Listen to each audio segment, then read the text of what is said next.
Boxing fans, get ready. Today we're diving deep into the heated back and forth between Terence Crawford and David Benavidez. From Crawford silencing critics with his historic win over Canelo, to Benavidez firing back through his father and team, to surprising callouts from names like Virgil Ortiz. This story has it all. Behind-the-scenes power moves, public warnings, and questions that could shape the future of boxing's biggest fights. Stick around, because by the end of this video, you'll know exactly why the buzz around Crawford versus Benavidez has taken over the boxing world. Oh, like I said, man, that's a big dude, you know what I mean? He ain't even at 168, you know, when you look at right, not now, it's at 175, yeah. He probably can't even make 168 no more. But when you look at these fights, you know, especially... I don't want no handouts either. I want to, earn my spots everywhere I go, even at 175, but, I see that weight class, I want to become champion at 175, and that's exactly what Tough fight. I don't know if Bud can overcome that. That's different. That's a lot. That's a lot to overcome. Height, reach, the speed of Benavidez coming downhill, the stamina, because this a guy that does get stronger as the fight goes also. So some of the advantages he had over Canelo, he wouldn't have at Benavidez. I think it would be a question if Benavidez can make the weight. But yeah, I mean, if the fight comes up, the opportunity comes up, I would love that fight. So you're saying 160 versus Crawford, you do it? Oh, yeah. After defeating Canelo Alvarez, Terence Crawford clapped back at David Benavidez, saying he can't even make 168. Sitting down with Stephen A. Smith post-fight, Crawford was asked about a potential Benavidez showdown.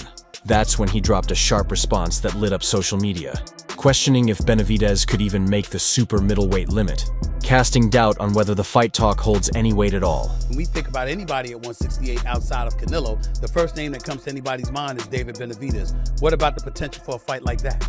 Oh, like I said, man, that's a big dude, you know what I mean? He ain't even at 168, you know, when you look... Right, not now, it's at 175, yeah. He probably can't even make 168 no more.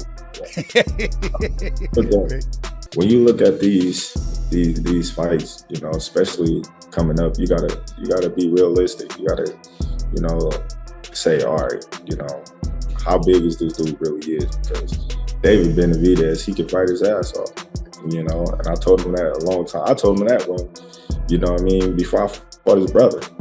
I said, man, dude, you can fight, dude. You're gonna do big things. Crawford's fiery remark only intensified the debate about his next move. MMA stars Henry Cejudo and Kamaru Usman weighed in, both insisting Benavidez can make 168, and that a clash with Crawford would be the fight to settle who the real champion is. For them, it's not about weight. It's about two stars colliding, with fans demanding no excuses, just the best fighting the best. Out here, Kamaru, Terence Crawford versus the Mexican monster, David Benavidez. I knew it was coming. He was the mandatory for Canelo. Oh my God. Relax. What's up? The scariest guy in the division. He's not in the division. He said he could still make 168 pounds. Dude. The reason why he was up because nobody wants to fight him. That's a big dude. And to be honest, Terence Crawford's 37 years old. It's about merit. Could I get to the generational talent, as he said, with Manny Pacquiao? He's an 8-division world champ. If it ain't no big name, Terence, do what you do. In the ongoing debates, Crawford took the opportunity in his post-fight press conference to speak directly to his critics. He reminded everyone of the countless times he was underestimated, dismissed as irrelevant, and written off, only for those same voices to fall silent after his decisive victory over Canelo. With calm confidence and a touch of pride, Crawford asked the crowd what more could possibly be said to discredit him. His words carried a message of authority, as if he fully understood how dramatically the balance of power had shifted in his favor. Hear that? Which do you think means all the most? All of it. It all goes hand in hand. Can you describe what it all means to you to have? You just made like a whole resume of stuff tonight. It means a lot to me because, anybody can be a nobody, like I said, and that's all they say I've been fighting is nobodies. So what can they say now? Somebody tell me, what can you say now? You can say congratulations. That's it. Still, Benavidez didn't remain quiet. He dismissed Crawford's remark about struggling to make 168, insisting that weight wasn't the problem. It was the division itself. From his point of view, Crawford has no grounds to challenge him since they don't even fight in the same weight class. Seeing himself as a natural 175-pounder, Benavidez made it clear he has his own direction and career path. To him, Crawford's comments sounded more like background noise than genuine criticism, more like an attempt to avoid risky challenges than an honest evaluation of his skills. Nah, I wouldn't fight Crawford. I'm at 175. Despite his statements, many onlookers began to question whether Benavidez was deliberately steering clear of a potential showdown. While Crawford's camp claimed he was struggling to manage his weight, Benavidez appeared more interested in pursuing other opponents. Reports indicated that his attention had already shifted toward Dimitri Bivol, a dangerous contender in the higher weight divisions. This left fans asking, is Benavidez avoiding Crawford, or is he simply aiming for challenges that better align with his career path? This is a tough fight. You know, the top people ranked at the WC are fighting each other. So I mean, it should be an easy call. If I can't get those fights, then I'll go up to fight Bivol, or I'll go try to, you know, I set my conquest on 175. Like I said, I don't want no handouts either. I want to, you know, earn my spots everywhere I go, even at 175. But you know, I see that weight class. You know, I want to become champion at 175, and that's exactly. In the meantime, talk of a potential Crawford-Benavidez showdown continued to build momentum behind the scenes. Veteran trainer Breadman, a respected voice in boxing, confirmed that the interest in this fight is very real. According to him, Al Haymon has shown serious intent to make it happen, suggesting that forces larger than the fighters themselves may be working to bring this clash to life. That revelation only added fuel to the fire, because when someone of Haymon's influence gets involved, fantasy matchups often turn into reality almost overnight. Oh, he hasn't been at 60. There's no big names at 60. 68, maybe the Benavidez fight. That's a tough fight for Bud. I ain't gonna lie, that's a tough fight. Benavidez ain't no good. Yeah, that's a tough fight. I don't know if Bud can overcome that. That's different. That's a lot.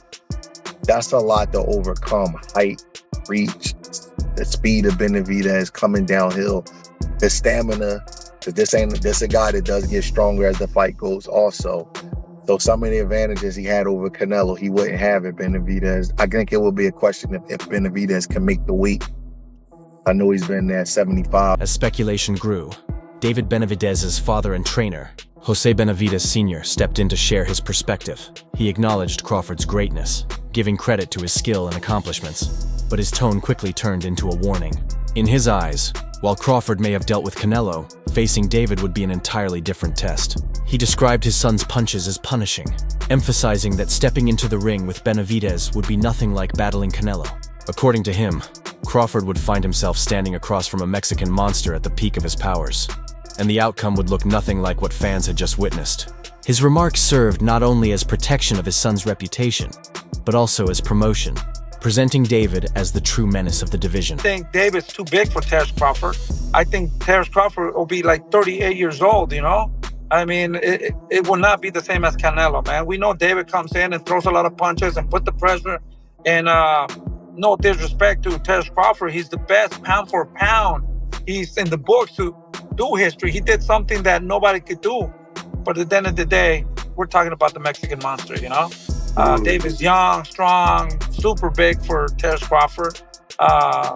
And, you know, even Terence Crawford said that Kavalowski... On the other side, Crawford's longtime trainer, Brian Bomac McIntyre, was quick to shut down talk of a Benavidez showdown. While the buzz around the fight grew louder, Bomac dismissed the speculation, stressing that Crawford's team was focused on steady progress and more realistic opportunities ahead. His response made it clear that the Crawford camp had no intention of letting outside pressure, from fans or promoters, dictate their path. For Bomac, the priority wasn't chasing headlines, but staying disciplined and following a carefully planned trajectory. Canelo, Turkey dropped. You know, people are talking about it. Turkey hinted at that. He was like Benavidez. Yeah, he Turkey, did. So Turkey just posted that this morning, wondering if Benavidez can make 168. Maybe he has plans or ideas of maybe trying to match up Benavidez and Terence Crawford. No, we ain't doing that fight. Maybe planning on vacating the belts. No, we ain't gonna vacate the belts. You know, we just gonna sit where we need to sit for a minute, and then, just like I said, get back in the gym and do our thing. As the back and forth continued, yet another voice entered the conversation: Virgil Ortiz.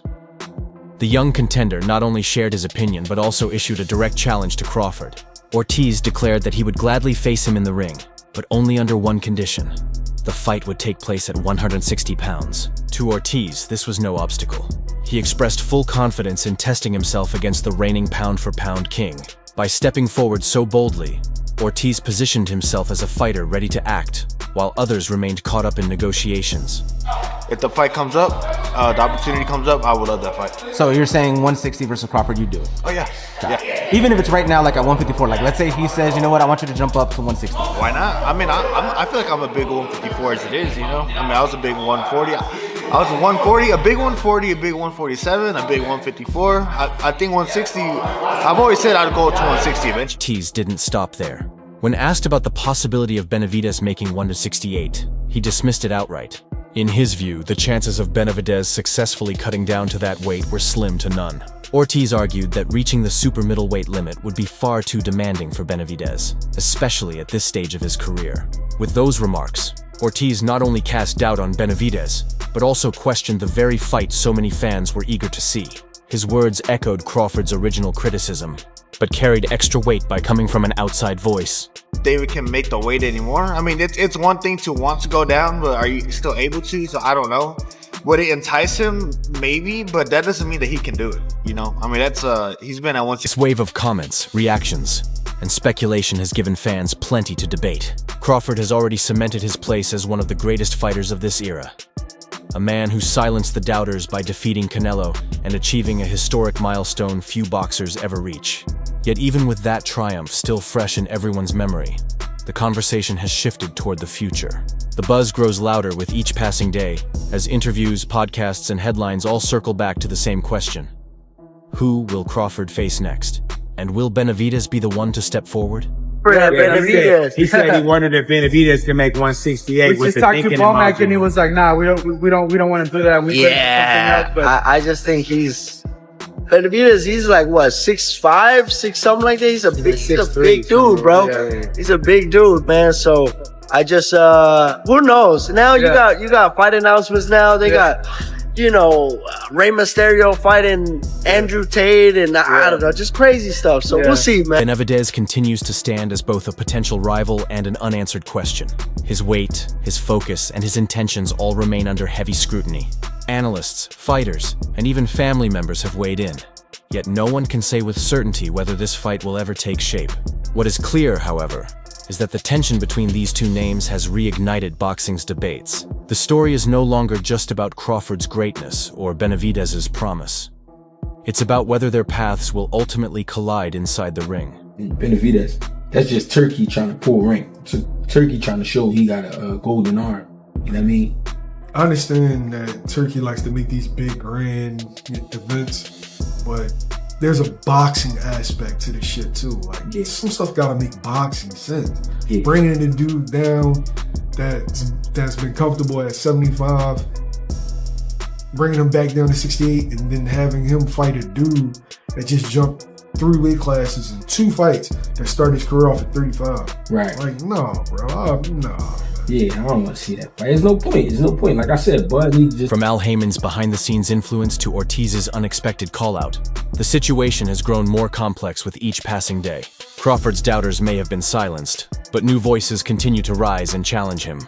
Benavidez's father has issued his warnings, while trainers like Bomac and fighters like Ortiz have pulled the narrative in different directions.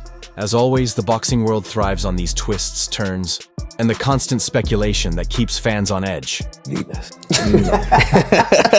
gotta understand. I gotta ask you, bro, because I can't, you know? My thing is, Benavidez is a big dude. Not to say I won't fight him. I fought his brother. His brother was big when I fought him. The only reason why I entertain Canelo is because he's not a big dude. He might be thick, but he's not a big dude. Benavidez is like 6 foot something. Then he gonna come in 190, 200 probably. You know what I mean? Like, you never know. Like, that's a big dude. And he's skilled. I might as well go to heavyweight if I fight Benavidez. So, the question remains, will Crawford and Benavidez ever share the same ring? Or will their feud go down as just another what-if in boxing's long history? With fans, analysts, and promoters all left wondering. One thing is certain, the drama in this sport is far from over. If you enjoyed this breakdown and want to stay on top of every call-out, controversy, and clash, don't forget to like the video. Share your thoughts in the comments and subscribe to Ring Rivalry, where fight night drama never ends.